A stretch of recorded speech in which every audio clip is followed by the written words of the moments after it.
value of the Arab Spring. Certainly Hosni Mubarak knows the true value, and Ben Ali knows the true value.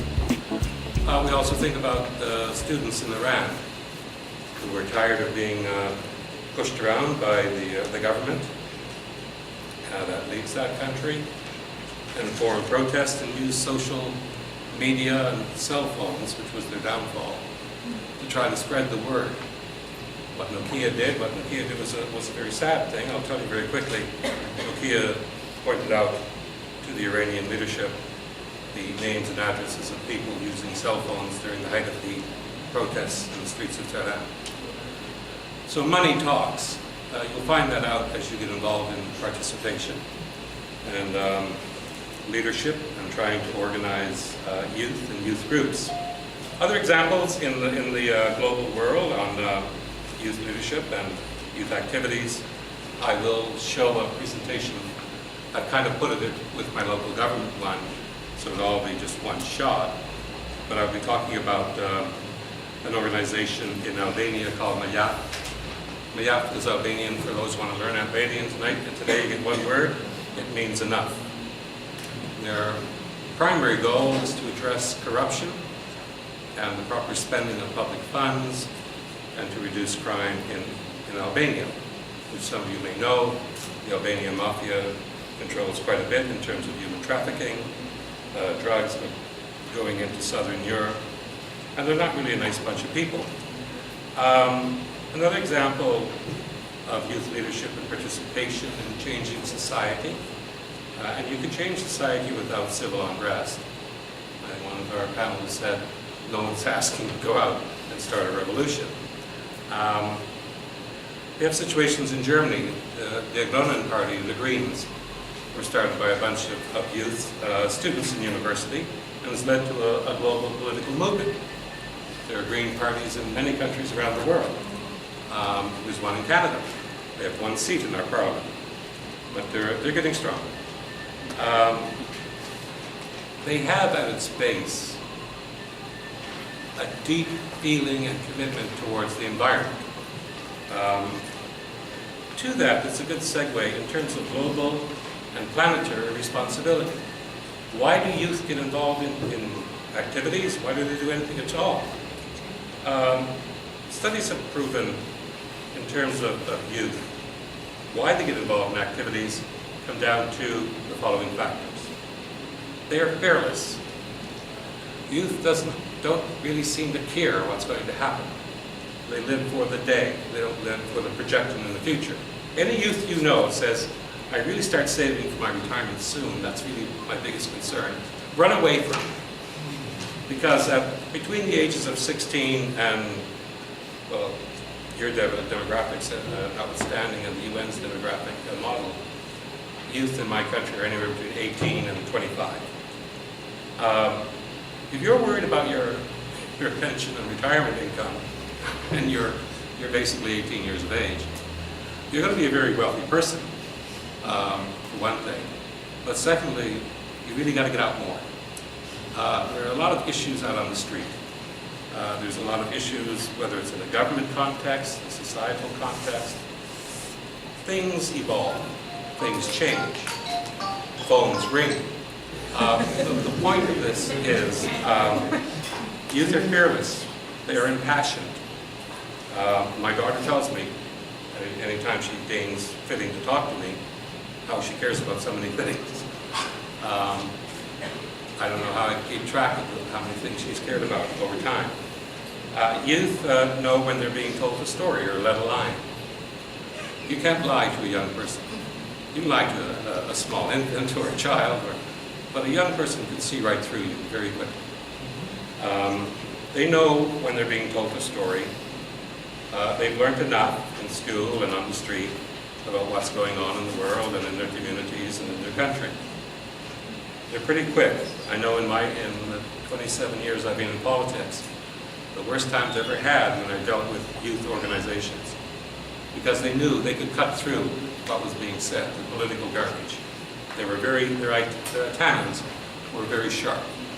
They knew basically when a policy made sense and when a policy was just window dressing. So they have numbers as well. We talked about the percentage of people in this country who are under the age of 30, 35. That's a pretty astounding figure, actually. If you all banded together, the entire youth of this country, it could be the government, it could be the military, it could be the police, it could be anything, united in hopefully a common cause towards making a better Guyana.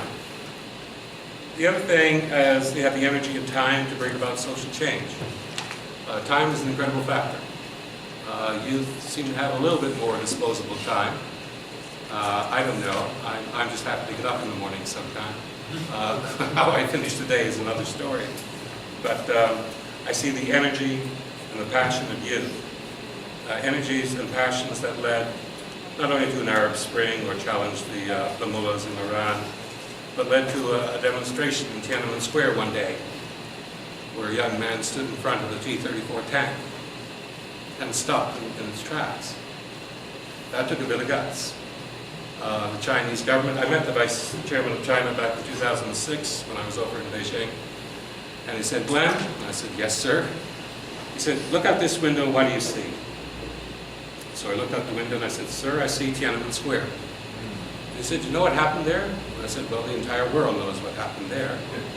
He said, "But what do you see right now?" And I said, "Well, I see basically almost 1 billion Chinese going to work." And he said, no, what do you see?" And I said, I see a bunch of people well-dressed, going out, doing their daily business." He said, "You see how young they are?" And I said, "Yeah, there's not a gray hair in the bunch." He said, "You see what they're wearing?" And I said, "They're wearing the latest fashions out in New York and Milan and Paris." He said, "Yes." He said, "You know what they want?" And I said, "I don't know." He said, "They want a good life. They don't want to be like their parents. They want a good education. They want the best Audis or Porsche or BMW they can get. They want to have a lot of money. They want to be consumers. And you know what they don't want?" And I said, "What?" He said, "They don't want to read the little red book of Chairman Mao." And he said, "Our entire presidium of the Communist Party of China every day sits in its little warren and wonders how the hell we're going to cope with that population of youth."